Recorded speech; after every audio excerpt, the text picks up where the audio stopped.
All right. This is VTF Podcast, episode 6, with your host, JT, behind the camera, and myself, Vince Strand. We have Vince Devany. Did I pronounce that right? Devany. Devany. Vince Devany, producer, director of photography, and marketing specialist.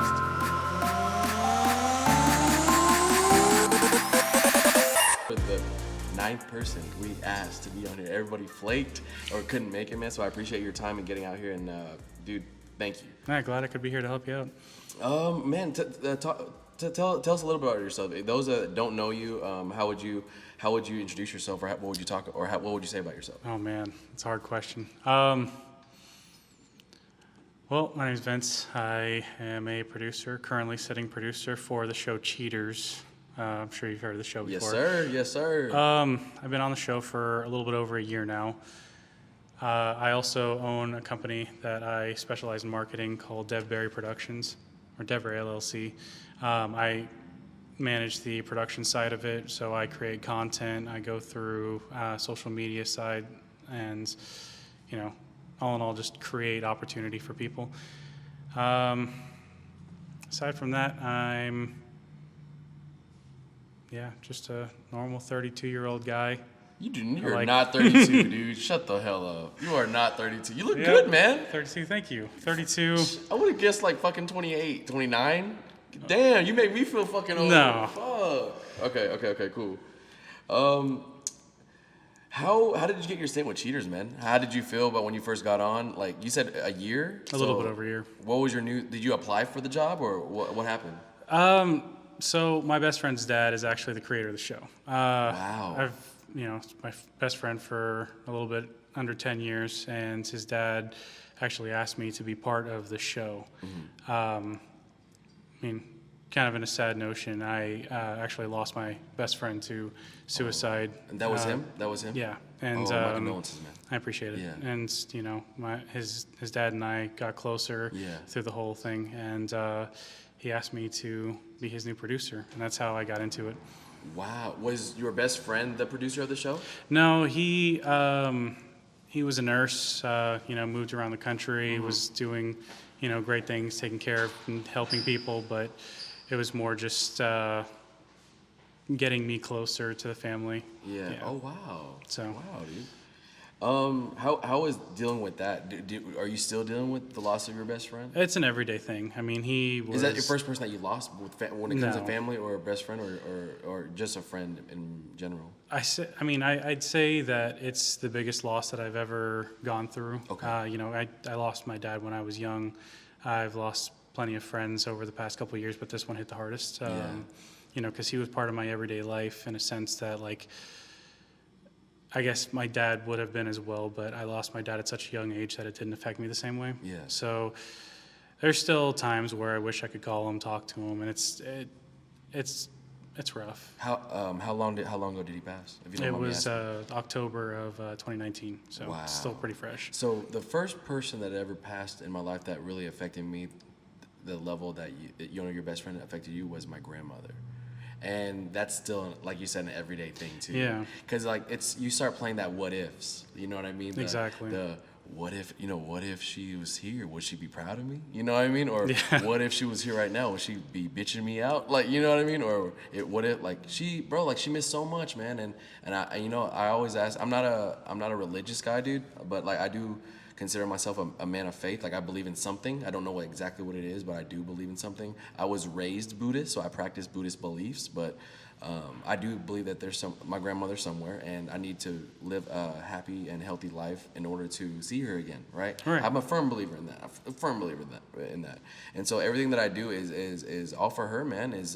I'm a people pleaser. So I've always been like, let me do this for you. Let me do this for you. Sometimes that's why I always took people's opinions very close to mind, even though if they didn't mean it. Like, for example, that's why I love to spend my time with JT. We're really close, and I've only known this man for a year, but we vibe on such a level to it's like, dude, I need to talk to you for at least once a week. If it's not, it's fucking weird. You know what I mean? No, I totally feel that. Yeah. So with that being said, dude, like it's an everyday thing for me too, man. Like it's a touchy subject. I'm an emotional person too. I don't fucking know about like horoscopes and shit, but I'm a Pisces and I'm like fucking emotional. So when I talk about certain touchy subjects like that, dude, like I start fucking crying like a little bitch.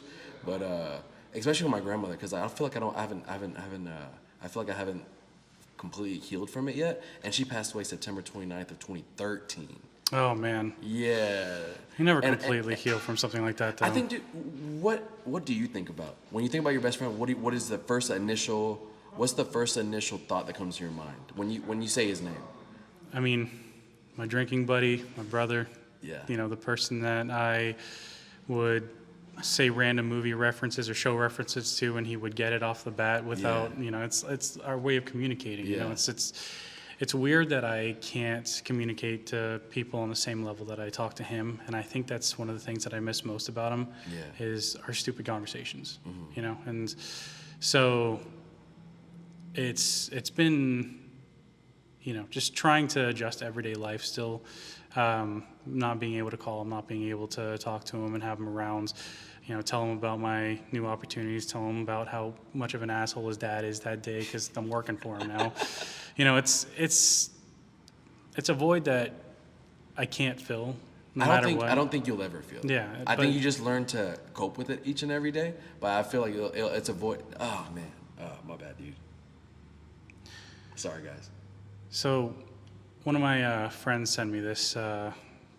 It's a little piece of imagery, and it's a box. The box has a button in it, and in that box is a giant ball. And the ball on your first day of grief is the biggest it'll be, and it's pushing against that button, which is your grief button. Yeah. And, you know, as the days pass by, it gets smaller and smaller, bounces around the box. Occasionally, it'll hit the button, and it'll trigger your grief the same way that it did that first day. But, you know, it spaces a little bit, and it gets... I can't say it gets easier, but it's, you know, because I'll never understand why he's gone. I'll never stop questioning it, but... That's what I deal with, dude. And I think that's is that grief? I mean, who is to say, like, that's grief? Exactly. But that's what we deal with on a daily basis. And I think about, there's not a 1 day or 1 hour or 1 week, or there's never a time where I'm not thinking about her. Because, you know, you don't truly appreciate somebody until they're gone. You know what I mean? And so, like, now it's like, man, I miss her perfume. I miss her cooking. I miss her just being there. Yeah, just little things. And she's what kept my family together. So your ass better be there for Christmas. Your ass better be there for Thanksgiving. Your ass better be there for every family member birthday, or she's going to be upset. And now my family isn't like that. My family, you know, I don't like to talk, you know, one thing that I learned about a quote from my cousin Tony, shout out to my cousin Tony, is he got some advice from a guest. He works at Papa Do's. So he got advice from a guest, and the guest said, you know, I think there's one piece of advice I would tell you is never talk negative about your spouse, no matter how bad it is, no matter like what drama, what kind of fight you're talking to, because when you tell someone the negative things about your wife or your spouse or your girlfriend or whoever your significant other is, they start to judge that person by the qualities that you told. I couldn't agree more. So I try to practice that with everything, with everybody that I'm talking about. So for example, if it's my family, I don't want to fucking tell you about the negative things, man. I want to tell you how fucking like smart my dad is. I want to tell you how great of a mother my mom is. She like all the trips that we went on, fucking Hawaii, Vietnam, like those, Japan, like, those are the good things that I want to tell you about, dude. You don't want to know about the negative shit. You know what I'm saying? Because like at the end of the day, like I want you to be pumped to meet my mom. I want you to be pumped to meet my dad. I want you to be pumped to meet my brothers. You know what I'm saying? But so that's something I'm trying to practice too. And you know, without saying too much negative stuff, I feel like after my grandmother passed away in 2013, I feel like my family has their different indifferences. And you know that everyone's different in a certain way, and that's okay. You don't have to be best friends with your cousin or your aunt or your mother or your father, or you know, just because you're blood does not make you have to be in a certain relationship. Just know that you can't pick your brother, you can't pick your sister, you can't pick your father, you can't pick your mother. You know what I mean? So you're stuck with them. But at the end of the day, they fucking know that I'll take a bullet for them. At the end of the day, you know, gun to the head. If take him or take me, you take me. You know what I mean? Like, they know I got them when it comes to that. At the end of the day, it's family over everything, you know? But one quote that Master P said was, blood don't make you family, loyalty make you family. And that's one thing I'm like, holy shit. Like, you know what I mean? That's something that I definitely was like, oh shit, that makes sense. That's one of those things that, I mean, again, the reason why I was so close to my best friend, and, you know, the same reason why, you know, you got to talk to Johnny at least once a week. You know, you create those bonds with people, and it creates an element that you're used to dealing with on a daily basis that it creates and structures your persona to carry yourself through your everyday life. And, you know, your grandmother was, you know, a pivot for you. She was that person that you could lean on, so that you could, you know, make it through that, like, you know, the family events, even if you and your don't want cousins, to go. exactly. No, we're not at least seeing eye to eye. Exactly. So I totally get that. And man, so when I was asking you about the question about, you know, what do you do when you hear his name? What do you do when you think about him, right? So for me, I can relate in as such. The first thing I think about is the last conversation I had with her, you know, and I hate tearing up about it because I know she wouldn't want me to tear up. So I'm gonna try my best not to tear up. We're lying, you know, this is trying to give you a setting of how it was. It was at my aunt's house, and we're laying in bed before my grandma. It's weird, my grandma and grandpa don't like to sleep together, but not physically together. So they had two separate beds, but they like to be together, you know what I mean? So my grandpa had his own bed and my grandma had her own bed. And I remember one night, we were just kicking and chilling. You know, she was laying in her bed and I was laying in mine. And the conversation came up like, how come you're not a doctor? How come you're not a lawyer or engineer? And man, I got so upset. I at her. I yelled at her and I felt bad. But I was like, hey, grandma, you know, my grades don't get me there. Like, I'm making like A, B's, and C's in classes that you should be making A's if you want to go to medical school. Like, you should be making A's if you're going to go to, like, you know, all these like top tier, like, prestigious schools. And, you know, you want to go to a good school, get a good job, get a 6-figure job. Like, that's what we're taught in this society. You know what I mean? And I told her, I was like, it's not about that, Grandma. I was like, I'm not the smartest tool in the shed, but I promise you, I'm the hardest worker. Like, I'll do anything, like, you know, to make sure there's food on the table, that there's a roof over my head. And once I learn, like, for my girlfriend, like, right now, I look at her like my wife. You know, we're not married, but we've been together for 10 years. And at the end of the day, like, she's my priority right now. You know, my family and her is my priority. I don't have any kids, so I know that's going to be a life changer. But right now, this is what I'm focused on. Like, we're moving out, like, next month, and the first thing I'm thinking about is, like, protection. Like, all right, home protection. Do I need a gun? Like, you know, you never know. Like, people's perspectives are different. But at the end of the day, it's like, not for me. I feel like I can hold my own, but God forbid anything happen to her when she's alone. Like, there's a crazy motherfucker out there that's ready at all times, and you got to think like that. You know what I mean? It's just creating that security, you know. For sure, that's what I mean. That, you know, I get it, because my mom was the same way, asking me why I'm not in college, why I didn't follow IT, or, you know, whatever. Because I went to college. I dropped out. Yeah. I dropped out of high school too, but you know, I'm still here. I'm still successful, and it's because I keep pushing for, you know, different grinds until I finally find my way. And so, you know, I created a security blanket, and I think you can too. That means a lot to me, and thanks, dude, because, like, that's what I'm trying to figure out, dude. At the end of the day, we're always wanting to please others, right? Yeah. So what do I mean by that? Like, I don't want to work at the airport, man. I don't want to work for airlines. I just got done, you know, telling him that, and it's like, dude, I do it for the flight benefits, but is my ROI, my return on investment, worth it? Is me working 16-hour like shifts? Like, he knows, dude. Like, JT has so much time off, and I'm always like, dude, I gotta work though. I gotta work. Now, like, JT knows Friday, Saturday, Sundays are mine. It's good. You hear that, motherfucker? Friday, Saturday, Sunday is mine. That means you're locked down. So, and I want to help. I want to help JT grow his stuff too. So, shout out to, you know, where to find WTF, where to find food, right? And JT's in charge of that, and that's something that I want to help him grow too, because I can only appreciate. For me, there's a quote that my girlfriend said, and I retweeted it, and that's how I live my life now. And she didn't say it it's too long ago.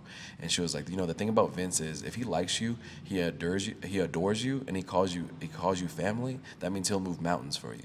But the moment that he doesn't like you, or you know, he'll cut you off or cut you out of his life, or he'll just tolerate you. So the people that I really care about and mean something to me, we don't need to be best friends, but if I like you, I'll make sure to hook you up. Like I'll make sure to hook you up at all times. And I don't expect anything in return. I just feel like I was put on this earth to help others, and I feel like that works. So for me, is I only appreciate how JT can help me with the videography and the audio with this, and make this something bigger than I want it to be. You know what I mean? And at the same time, like he's doing this for me, I want to help him build his brand as well. Yeah. You know, so at the end of the day, like this is why I wanted you on this podcast too, because I feel like it's a great platform for you to tell people who you are, and however you want to maneuver that. There's plenty of people now that know that you're a producer, director of photography, and marketing specialist now. So who's to know that, oh, I saw you on that podcast and reaching out to you for services. And I'm always been about like small business. So that when you said you're a marketing specialist, I was like, I need you for this, bro. I got you. I can only do my own research for so long. You know what I mean? And so that's it, man. I live my life like that. You know, you scratch. I'm gonna scratch your back, but if you scratch mine, we're family. That's all. I trust easy. And my girlfriend said that's my downfall. That's my weakness. I let people take advantage of me. You know. But at the end of the day, it's like, prove me wrong. Then prove me wrong. You know.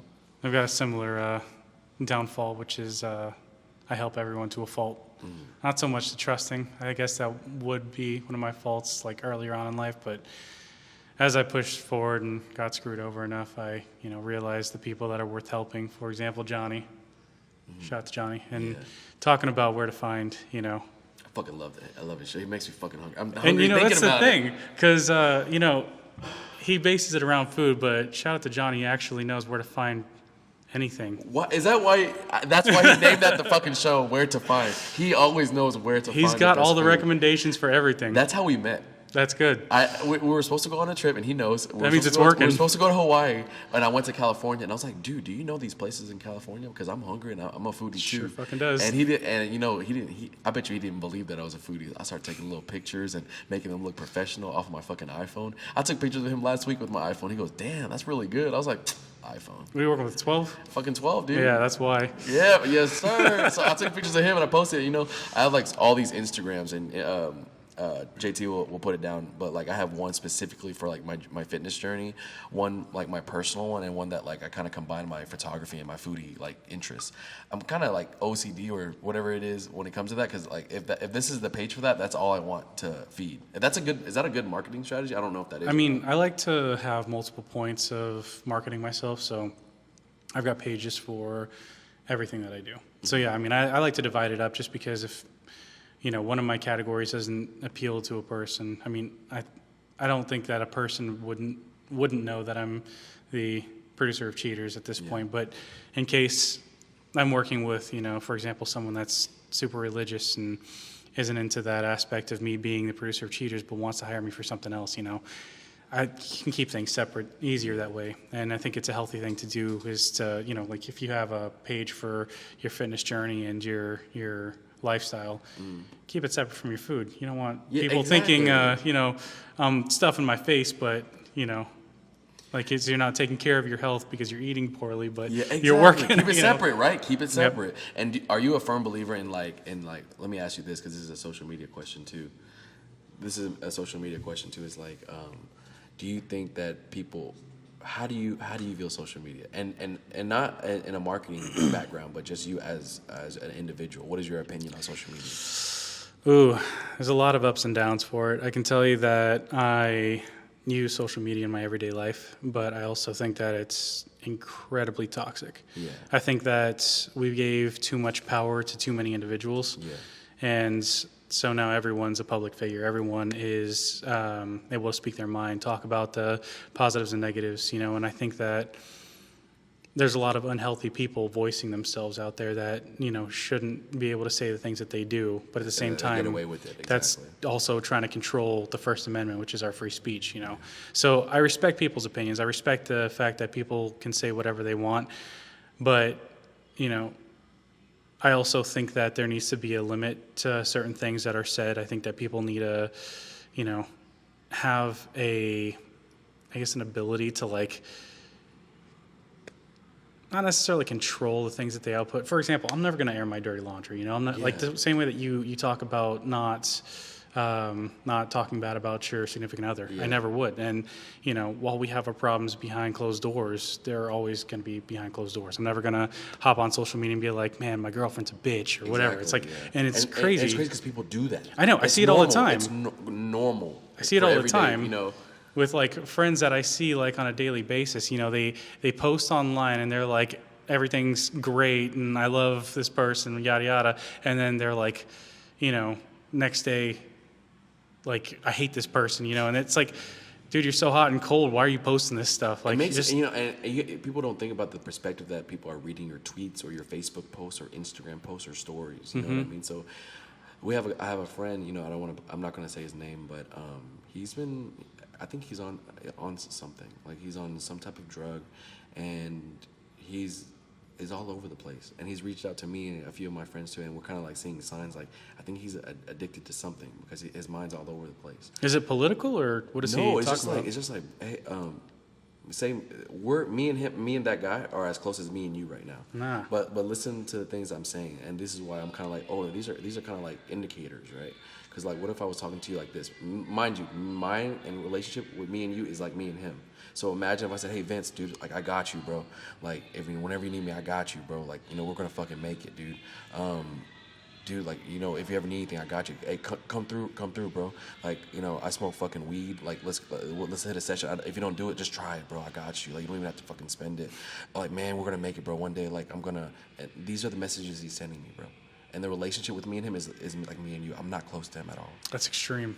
So it's like, from you just hearing that, me telling you that, what's going through your mind? I think that it might be a cry for help, honestly. He needs people closer to him, and he's striving to try and get people closer to him. And in doing so, evidently it's pushing people away. Yeah. And it's unfortunate because a lot of people don't know how to reach out for help. Yeah. And so with that said, I would still keep him at arm's length. Yeah. Don't get too close, but, talk to him. It's hard because, man, I've always been a person that believed that help as many people as you can. Like, I honestly feel like I was put on this earth to help others, but I feel like I can't help them all, man. There's only one of me. When it starts pulling from you. That's how I feel right now. Yeah. When it starts pulling from you and it doesn't give you the ability to be yourself, that's when you have to draw the line. Okay. Because I'm like, you can only help so many people, And this is kind of like, we're both Vince. Like, Vince, put yourself in Vince's situation. Like, you have so much going on in life. You have 3 jobs. You have 3 jobs. I have 3 jobs. I consider it 3 jobs. You know what I mean? So it's like, I know we only have 24 hours in a day, and it's work. How are you gonna like, take advantage of that? Are you gonna wake up at 4:30 in the morning and have like a 27-year-old or 27-hour or 24 or 23 hours of opportunity to do everything that you need to do? Or you're gonna wake up at 8, 9 a.m. when you feel like, oh, that's enough rest. But shit, you're back home. You're gonna be back home in the next 8 hours. You just wasted. Like, you know what I mean? Yep. So one of the, I have his book on here too. His name is Jocko Willink. He's been known. Definitely link his stuff in the ground too, because I really wanna. He's one of the guys I really admire and look up to. He's a Navy commander that now does own a business consulting company. And what he does is basically, go around companies, helping them to see why aren't they successful. And like, he basically utilized military tactics to be able to teach companies basically how to be successful from his experience in the military. Ah. Yeah, so I love him, man. Like, the way I'm talking on this podcast is because of him. Very clean, very precise, very straight to the point, very clear pronunciation and things. And dude, like, if he ever watches this is a shout out to him, because like, if it wasn't for him, I wouldn't have done any of this shit. You know what I mean? And that's what sparked my interest. Is like, dude, I see him. He's a leader. He's successful. I can do it too. You know what I mean? And I feel like this is why podcast and TikTok and so this is how I view social media. If you're utilizing it in a way to learn things, then you use it. That's but good. If you're just using it to like, I give a fuck what's going on in your life right now, then get off that shit. That's not pressing you for the future. That's not pressing you to be the better version of you.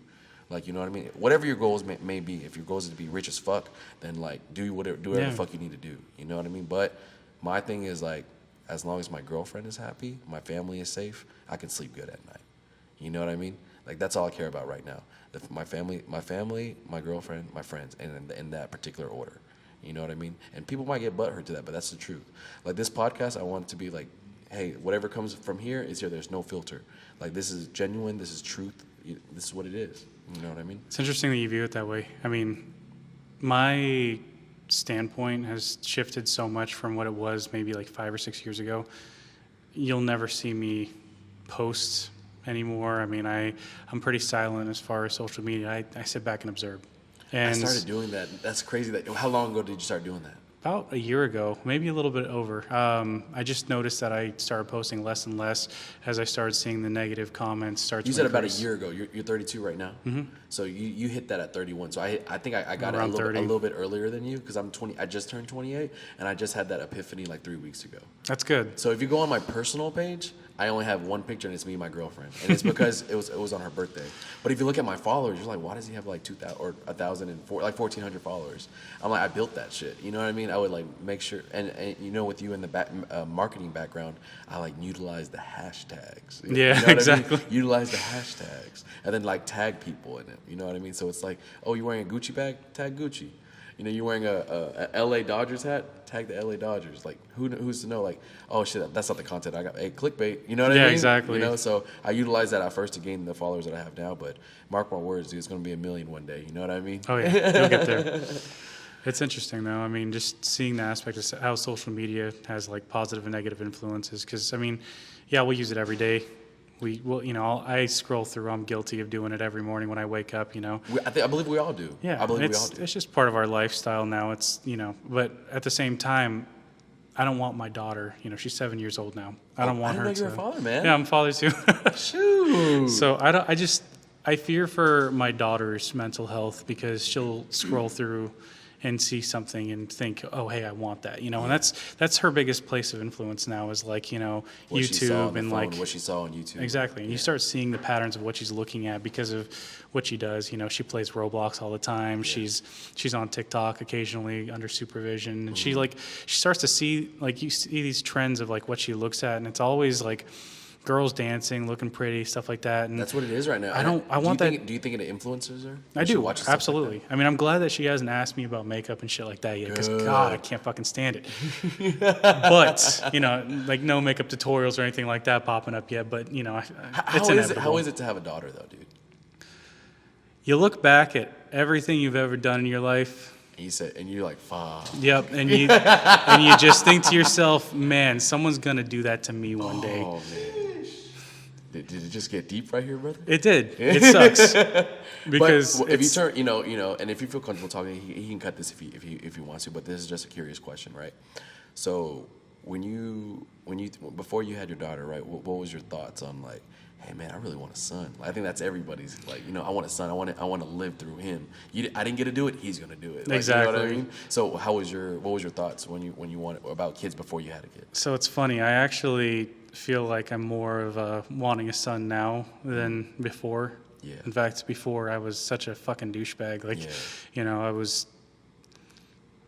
Johnny, you can't see him, but Johnny's behind the camera nodding. Oh, fuck. I just, like, you know, I didn't give a shit about anyone's feelings. I was, you know, a player. I did whatever the fuck I wanted. And it was we all there, man. And then it just depends when you're going to retire from the game. Yeah, exactly. My daughter came into my life, and, you know, bless her soul, she saved my life. Oh, man. She leveled me in a way that no one ever could. Respect. So for that, I'm so thankful for her. Mm-hmm. I never wanted kids before. Oh, wow. Okay. Yeah. So to be this attached to another human being, you know, not saying that I'm not, you know, I don't love my baby mama, my fiance, you know, she's my everything, but nothing is like the bond that I have with my daughter. Yeah. And you know exactly what you're saying now is why I want a daughter and not a son. Because you know the typical like, oh, you're a mama's boy, or you're a daddy's girl, whatever. Okay, and exactly, you know what I mean? Exactly. Okay, she is. So what the fuck you gonna do about it? Same thing with me and my mom. You know, I love my mom. Yeah, I've always loved my mom. You know what I mean? I'm mama's boy. Recently, I got more closer to my dad. So it's like, you know, and it was things that I was always intimidated to ask him. You know, because things that my mom would say. You know, and I'll be like, hey, dad, like, you know, I've always wanted to ask you. Oh, tears start coming. Uh-oh. I'm breaking down that You know barrier. what I'm saying? Tears start coming. And not in my shooting eye, not in my non-shooting eye, because you know my shooting eye got we have other things to do. You know what I'm saying? Yeah. So like my non-shooting eye, a little tear, but. Oh yeah, so my dad, all the questions I was like really intimidated to ask, you know, and I was telling, and you know, that's a play on people that follow Jocko. That's where I got that from. So it's funny as fuck. That's why I like to use it. I can't take all credit for it's Jocko, but yeah, man, I was so I'm people that don't know, I'm a professional stretch person for a company. I also do personal training. That's what I do right now. That's what I put my soul into right now until I'm able to make it myself. You know what I mean? Until I can and hey, I got my own company now. Like I'm rolling on my own schedule. Like that's what I envy JT with that because it's like, hey, dude, let's go to Hawaii 2 weeks from now. I want to be able to. Yeah, exactly. Fuck, I gotta ask off. That shit better be on a Friday, Saturday, Sunday because I work Monday through Thursday for another company. It ain't mine. You know what I'm saying? I work for myself, and I still don't know how people do it like Johnny.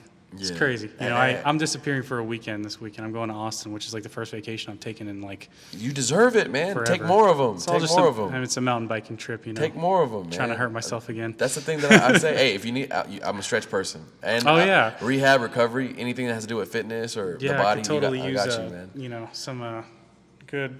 You know, Oh, you got this nice shit. little fresh scar from a clavicle injury. I got a metal Dang. plate in there now. Uh-huh. But does it go off when you're on like TSA or metal detector, or is it what is it made of? I don't know yet. It's titanium. Hey, fuck that. Say fucking vibranium or something else. It's vibranium. Exactly. See, it's more badass. More badass. And I bet you there's a motherfucker that's like, what's that? And God. Then you got to be like, okay, explain it to them, you know? Or what's the one that Wolverine has? Adamantium. Say adamantium Yeah, or say that vibranium. shit's crazy. Yeah, vibranium's cool. Because there's gonna be a motherfucker that asks you like, bro, what's that? And then fucking like keep chasing it, keep telling them. You know what I mean? Marvel just keeps inventing metals. It's what do you think? Is it a marketing guy or is it? Do you think it's like who rest his soul? Who's the creator of Marvel? Oh, Stan Lee. Do you think it's all Stan Lee's mind, or do you think it's someone else like behind the scenes that's like, hey, like this metal should be called this? I don't know. That's a good question. I mean, I think they just come up with these names like based on, you know, like there's titanium, adamantium. Like, you know, it sounds similar. Okay. It's a hard metal. You know, it's Yeah. like supposed to be the hardest metal in the world, which supposedly so is vibranium. Exactly. So it's So- like, wait, what? Which one's the hardest? Yeah. Marvel. When are you gonna pair them up together? Huh? And then when is it real? Is this going to be real or is this totally fictional? Like, That'd is be it cool. is it vibranium like an actual thing? Like, you know what I'm saying? You start questioning reality and like, you know, like whatever make believe. They're just trying to prepare us for the real thing when I it know, happens. dude. Because like these are just ideas, and how do things work? Just ideas. So like, dude, like look at all. As an entrepreneur, I looked up to entrepreneurs too. Like I do my research. So like Elon Musk, who would ever would think Tesla would be a big company that he would purchase? Like, you know what I'm saying? Yeah, He no started kidding. from what did he own before he sold it? Like that was his first like millionaire. Not Apple Pay. PayPal. Yeah. So he owned PayPal before it was like a big thing, and he sold it for like, don't quote me, I think like fact check on that, like $6 billion or $6 million or some shit like that. Yeah, I'm curious. And then that's how he got started, and he bought Tesla when it was like nothing, and he made it to what it is now. And then, you know, I'm always like on interviews because like if you want to be successful, you have to research and look up successful people. So for me, I consider Jeff Bezos successful. I consider Elon Musk successful. I consider Joe Rogan, The Rock, Dwayne Johnson. That's my number one person. Number The two is Rock. Jocko. Yeah, number two is Jocko.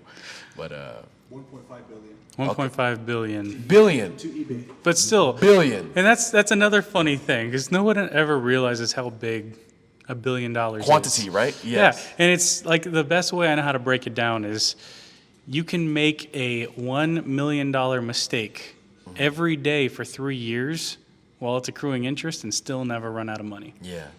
$1 million mistake a day for 3 years. Yeah. Can you spend $1 million a day? Fuck no. I don't know how. Like I genuinely like that's beyond me. I mean, I know how to spend at least $24,000 a month though. I know a guy. Uh-oh.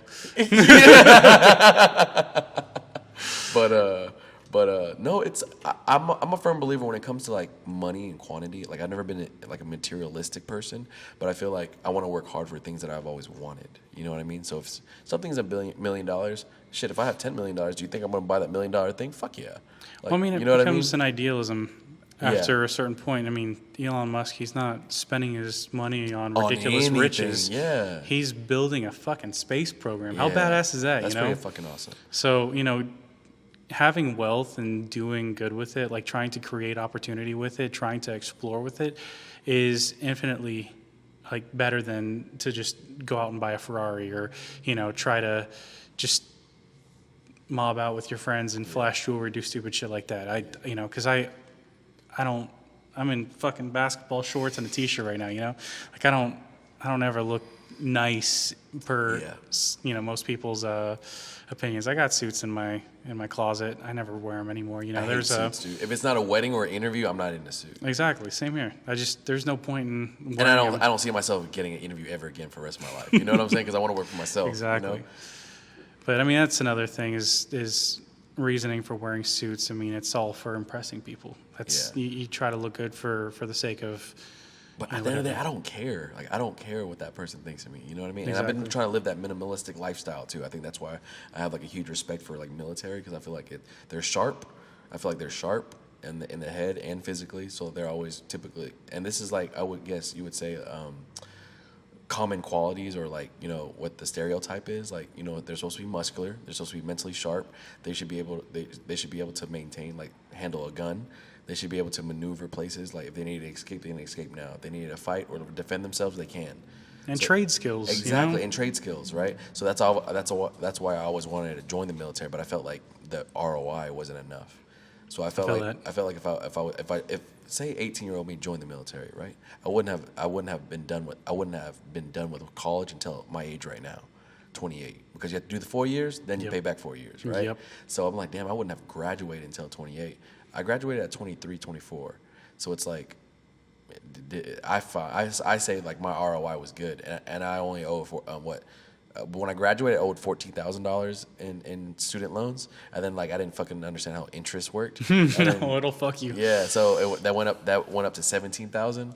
So I have it at 12,000 right now, so I'm good. You know what I mean? That's good. But I just feel like, like what would the difference been if I joined the military? But there we go again. Let me stop myself. I don't like being a what if person. What if, yeah. You know what I'm saying? So it's like, and I learned this from Jocko is take a step, move. What do you want to do? Like, be confident in your decisions.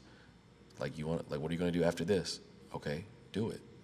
So let's talk about that for a little bit. What was your path like after college? Like, did you work for like a company, a corporation or something before it led you to the point where you decided you wanted to work for yourself? Great question.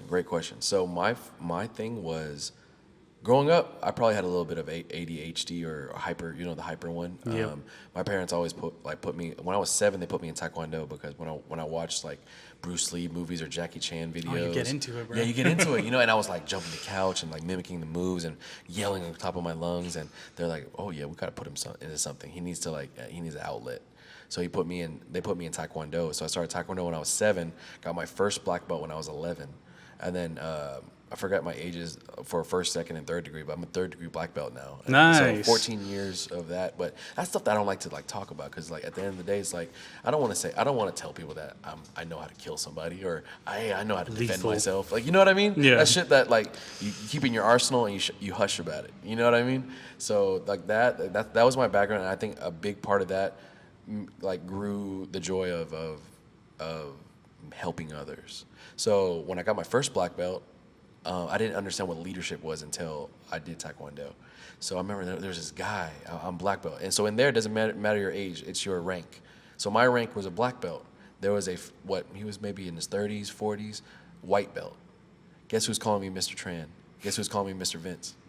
That 34-year-old man is calling me Mr. Vince. And I thought it was weird. You know what I mean? And he's like, no, like it's ranked just like the military. Do you think a commander or a lieutenant is going to call like a rookie private? Like, you know what I mean? So it's true. Exactly. So imagine if it's like a commander or lieutenant, or somebody of high ranking that got it when he was 25, but he's talking to a 30-year-old like private. Like they put that in that same situation. No, it's right? got to be weird. Yeah. So it's like, oh man, like, you know what I mean?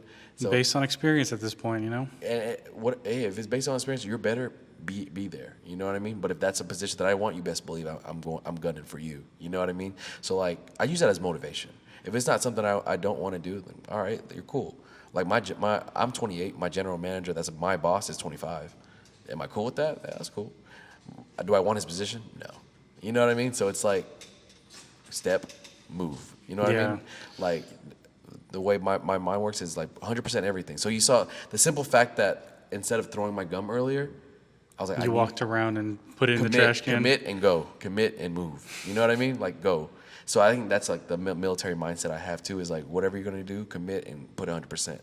Like, you know, so like, hey, I got to be here at, like I told JT, I was like, I got to be here at 4. I was like, I'll be there at 3:30. Like, you know what I mean? Like commit, move. You know what I'm saying? Even if your interviewee isn't here on time. Exactly. So at and least that's you're fine. here. And that's fine. You know, I'd rather be here ready for you than you waiting on me. That's true. You know what I mean? And I've always loved that business aspect of it. But yeah, man, like that's how I live my life, dude. After Taekwondo, I would say like I like to be on my feet.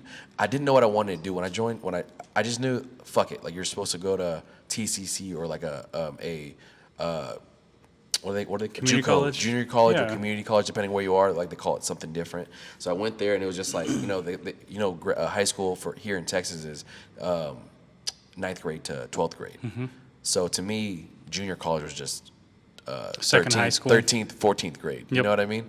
And then it wasn't fun until like, 15th, 16th grade. Yeah, exactly. Senior in college. That's when it's fun because you're doing all your classes that you want to do, you know? So for me, those classes were like strength and conditioning, sports nutrition, Yep. like biomechanics. Like I love Start those. teaching you the Yeah, things. so because like now all those things, if I didn't go to college, I probably wouldn't have known. You know, as a personal trainer, as a strength conditioning person, as a stretch or mobility specialist, recovery specialist, rehab specialist. Like I have all that in my arsenal because I want to create value to my customers, create value to my clients. You know what I mean? So whatever I learn, I like to make sure to spread it. You know what I mean? So definitely, I honestly feel like my purpose on this earth is to help others, and I feel like I want to do that in my own way as an entrepreneur. You know, That's good. so when I don't want at the end of the day, I don't want to have to. It's not that I don't like taking orders. It's not that I'm incapable of working for a company. My thing is why when I can own my own. So that's how Amen. that's how I've always, and maybe me, you, and JT, and you know we are wired different.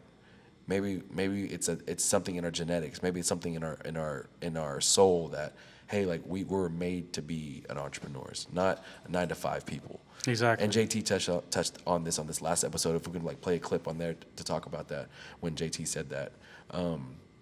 But yeah, man, I'm gonna work until I'm able to do that. You know what I mean? Same in my situation. It doesn't need to be on the same scale. If it's something that I really, really want, that's $1 million, and I got $10 million, I'm gonna buy that $1 million thing because I really want it. You know what I mean? Exactly. And you know, I've never really been good with money, with saving or anything like that because growing up, my mom would only give me $20 a week. Same. So how many $20 It's that Asian thing. How many $20 a month do you need to save to buy $100 shoes? Think about that shit. So I damn cherished everything I had, man. So Buy like that. now that I have money, I spend on everything that I ever wanted as a kid. I still want Jordans that I wanted as a kid, man. Like you know, like the Space Jams, like you know I don't know too much, but I love shoes. So like the ones, there's so many like, shoes I wanted, but it was that as a 20-year-old, that's 13-year-old me wanting that. That's 14-year-old me wanting that. 15-year-old me wanting that. So That's I still me want too. it. You know what I mean? But my thing is I collect hobbies. You know, I've had so many hobbies under this, like things that I always wanted to do when I was younger that I could never really get into. I mean, I paintballed, airsofted, I skateboarded, You need a you know, fantasy factory, man. It's bad. Like You I'm need a actually, fantasy factory. I've hit that point because now I've approached this point of mountain biking, which, you know, I've been cycling for like, you know, since my dad bought me my first bike when I was in like 3rd grade, you know. Well, even before that, I stole my sister's bike all the time. So, you know, it was just an outlet for me to like go and explore with my friends back then. And now it's my way of letting out aggression and staying fit, you know, doing things like that. Because, you know, being on a production like Cheaters, it'll stress you the fuck out. Oh, sure. So- Situational awareness, things Yeah. that, you know, problem that might come up. There's a video that I need to send you, man. It's called Good. That's the name of it. It's I'll called happily Good. watch it. And that's the reason like this. You'll see why I like Jocko. You'll see why I support him. I love to support people that I believe in. So, The Rock, I'll always buy every shirt, every Under Armour shirt that he comes out with, but only if he wears it. If he wears it, I want it. And guess what? That he's doing. Whoever his marketing person is fucking smart because like they know that's gonna be a top seller because he's wearing it. He's advertising it. You know what I mean? So like that's always the one that's sold out. And I'm like, I gotta hurry up and get it. You know what I mean? My girlfriend knows this. She'll always try to surprise me and get some. I have so many Under Armour The Rock shirts, and I think right now I was like, remember I told you I'm a gift person. Like if you give me something, I'll keep it forever. Like so like. I don't want to buy it myself because like if she buys it, like I'll always keep it because it's a gift from her, you know. It'll be worth so I told more. her that I was like, hey babe, like I really want you to buy me this because I was like I would buy it for myself, but I feel like I would cherish it more because you bought it for me. So and she was like, okay, I'll surprise you. And I was like, I'll be spontaneous. Go on the website and choose a shirt for me. I don't even want you to like if I would wear it or not. You know what I mean? And she's like, okay. So I asked her last night. I'm like, hey babe, did you buy me that shirt? She's like, I don't know. It's a surprise. I was like, fuck, because I really want to buy it. You know what I mean? Yeah. So I was like, I really want to buy it because I want it now. You know, like that want. I did that too. Yeah. I did that for Christmas, and I spoiled a gift because there's this pair of shoes that I wanted. I was like, what shoes were they? They're it's mountain biking shit. Like they're just really grippy shoes. They're what brand? Adidas. They're so they make mountain biking. yeah, they've got shoes? these great shoes. They're called 510s. And they're like super grippy to your pedals. That way, you know, because I ride flat pedals. We do stupid shit. We jump, you know, and our feet come off the pedals if we're not careful. So this way I can ensure that like when I land, my feet don't slip off the pedals. Yeah. And so there's this new pair. They go on sale. They damn near sell out.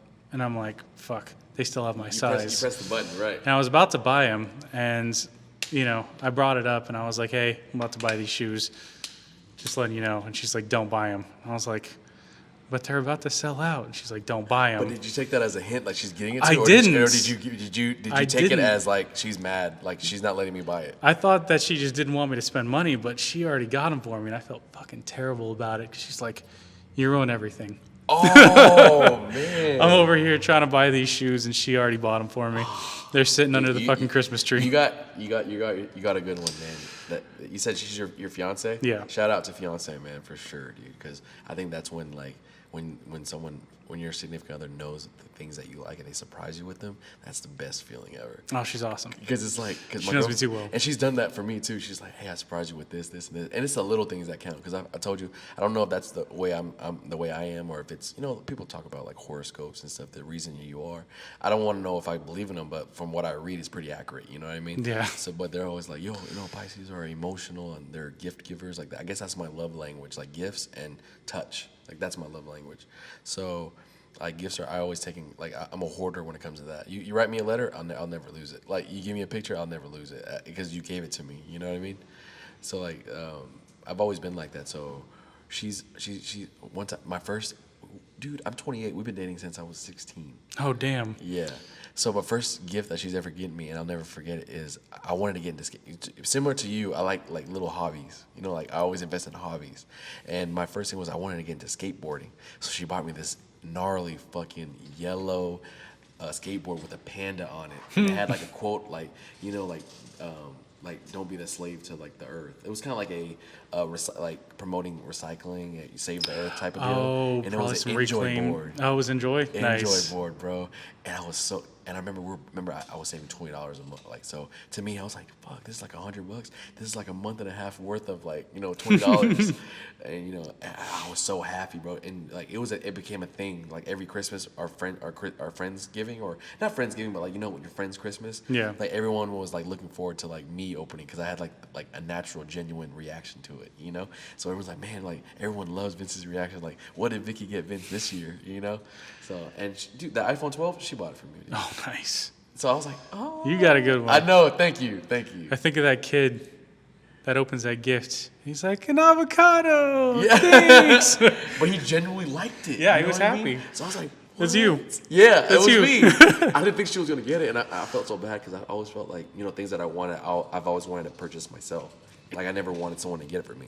Like, why? Like, don't waste your money. Like, I'm the one that wants it. You probably don't give a shit about the item. You know what I mean? Yeah. So, and my spendings are always like, and JT knows, like, hype beast stuff. One is hype beast stuff, random shit on Amazon, or fitness things. Because I feel like if it's a fitness thing, it's an investment for me because I can utilize it in my home gym when I have my own house. That's good. Like it's a long-term buy. Yeah. You know what I mean? So that's how my mind works. So, but my girlfriend's always like, "Why if you don't need it, don't get it now." But I'm like, it's a long-term investment. You know. The longevity game. So, and I know you and JT are into cameras. So you know the first camera that I bought, the first $1,000 purchase that I bought was a Canon T3i.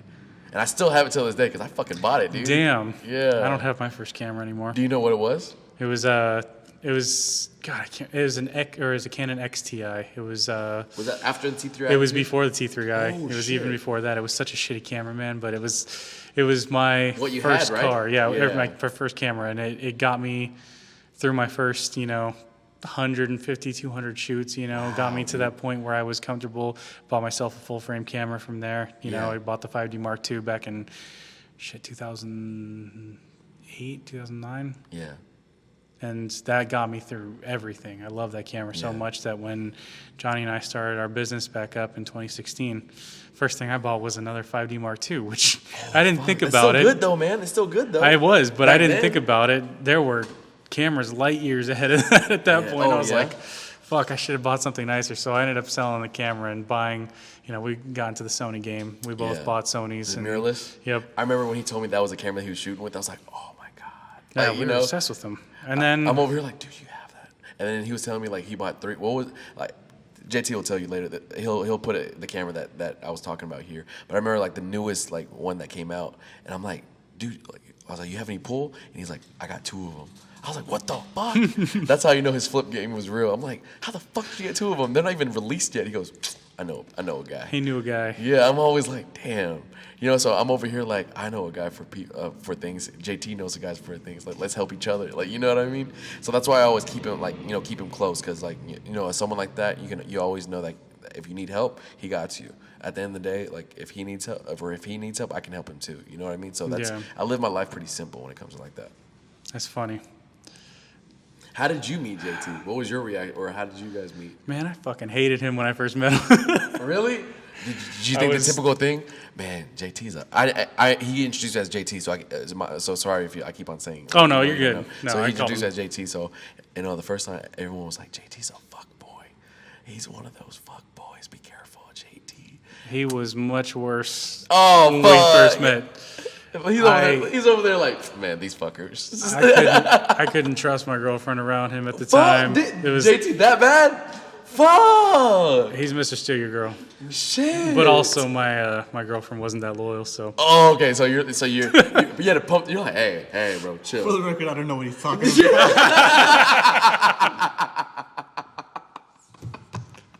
this fucking guy. Damn, bro. But yeah, no, This is why I keep him around, dude. This is why I keep him around. I love him, man. I fucking love you, dude. Yeah, But, he became the plug on little things like laptops, shit like that. Yeah, and but it's just like various but my thing is, electronics. how and do you know these people? I want to know. Give me your secrets. You know what I'm saying? it's crazy. He just knows everyone. He's a very charismatic person, almost on a Hitler level. Oh shit! Just I feel like when he gets married, and this is the image I have for him. I feel like on his wedding day, he's gonna be like, dress me up like the devil. I feel like black on black. let's get you in a fucking red suit. Ooh. All red, spicy flames coming out everywhere. I'm over here thinking like, the red suit from Rush Hour. The guy that Chris Tucker's friend in the club, in the bar scene. I'm like, damn, that's JT right there. Yep. And a slim fit one though. There he is. Well, let's go to a closing, man. This is how I actually wanted to close one. Is actually read a quote from a book each time. I think that's a good thing that everyone can probably learn something from or get advice from or whatever you can get from this podcast. If that's what you look forward to is just a quote from the book and it'll help you in any way. Like cool. If it doesn't, like go ahead and watch the next episode or watch the past episodes. You know what I mean? But that's the actual book that I got was Jocko Willing's book, and it's let me see the title real quick.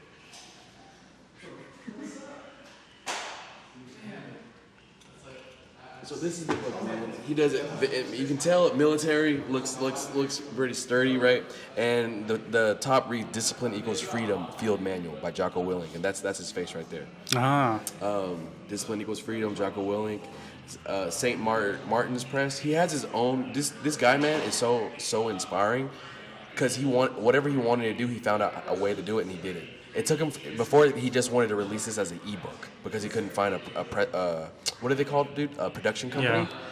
Fucking made his own Publisher. production company. He made his own created his own publishing. Yeah. He said, "Fuck that! I'm doing it myself." That's I awesome. was like, "Shit!" So he's a man of jack of all trades, you know. And as a man, I inspired to be like that. You know what I mean? So, I'm just gonna flip a book. It's not made of like a regular book. It's not like chapter 1, chapter 2, chapter 3, chapter 4. It's more like think of a book of motivational memes. Oh, cool. Yeah, so this is why I love this book. This is my Bible, bro. Like, you know, so I'm just gonna pick a random page, bro. I'm gonna pick a random page and see if it's. I'm just gonna read it the way he would read it, and I'm gonna see if it lights a fire under your ass. Here we go. Regret.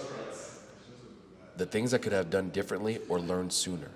There's so much knowledge out there, so much information, so many ways to get better, and we make so many mistakes.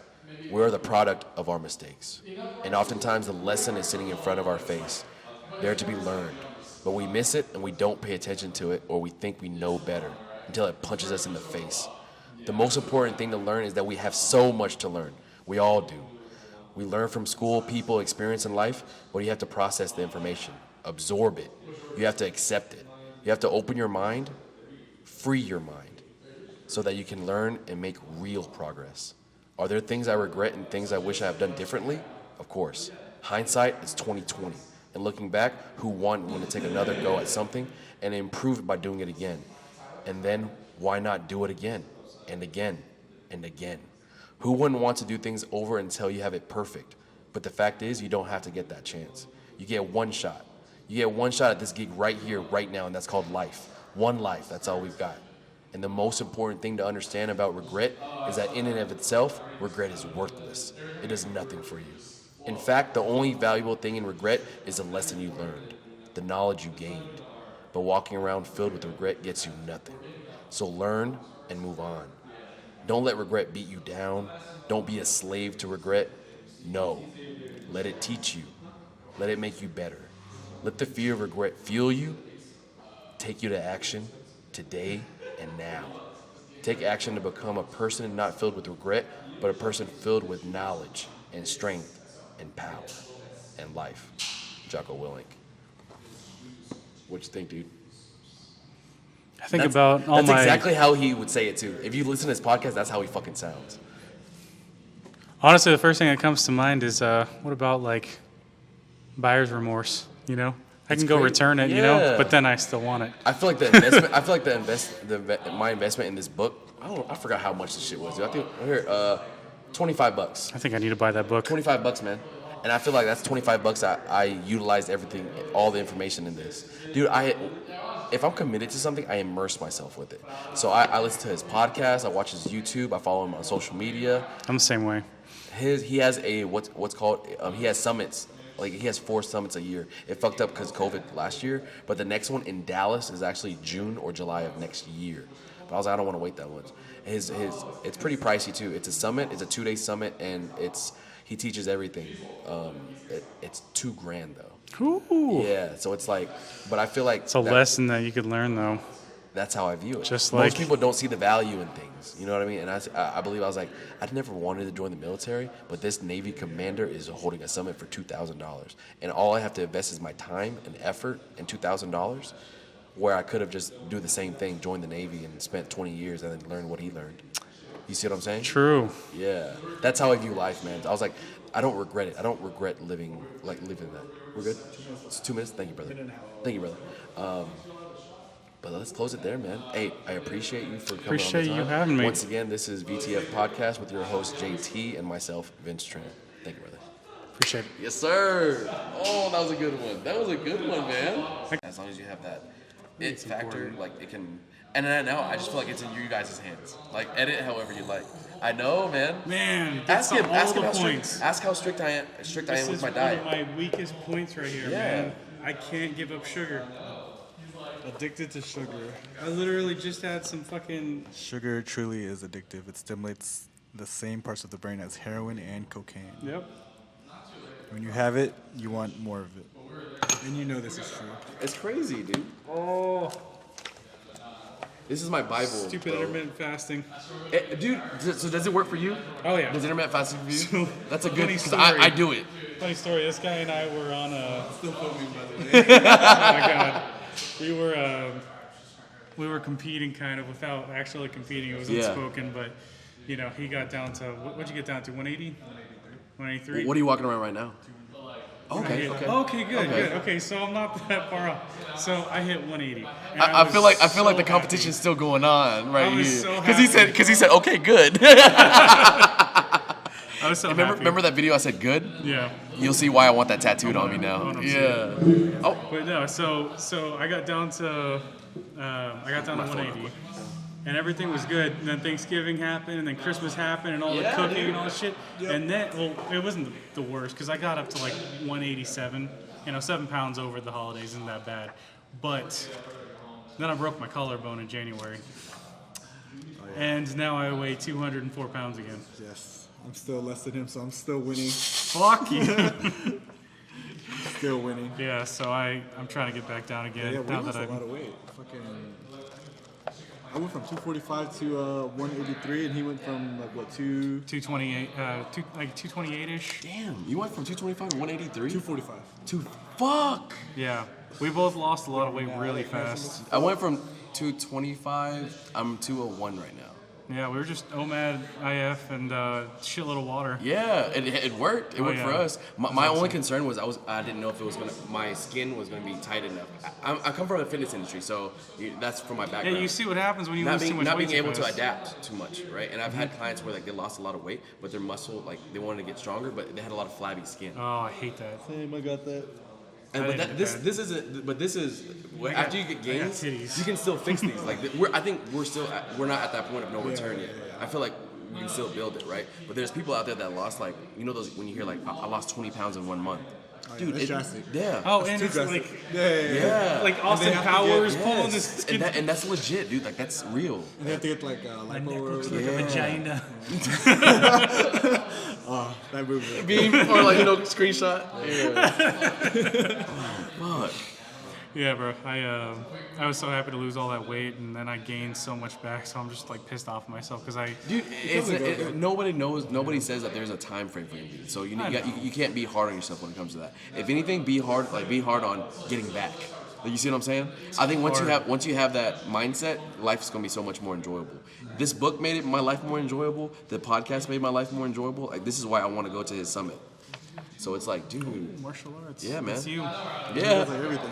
everything. This is why I look up to this guy, man. I need to buy this book. Yes. Discipline equals freedom. Field Field manual, manual by yeah. Jocko Wilczek. Let me see this real quick. My bicep. We got Your your bicep. biceps. Willpower, baby. But good. Are we gonna do this rolling credits thing where we're all just talking in the Yeah, I background? think that'd be cool. Can we do that? That'd be cool. But all right, 2 minutes of your time, bro. And you probably want to get it tatted on you too. Watch. He needs some more tats. Direct Superman's one of my guys that worked for me. He would call me up or pull me aside.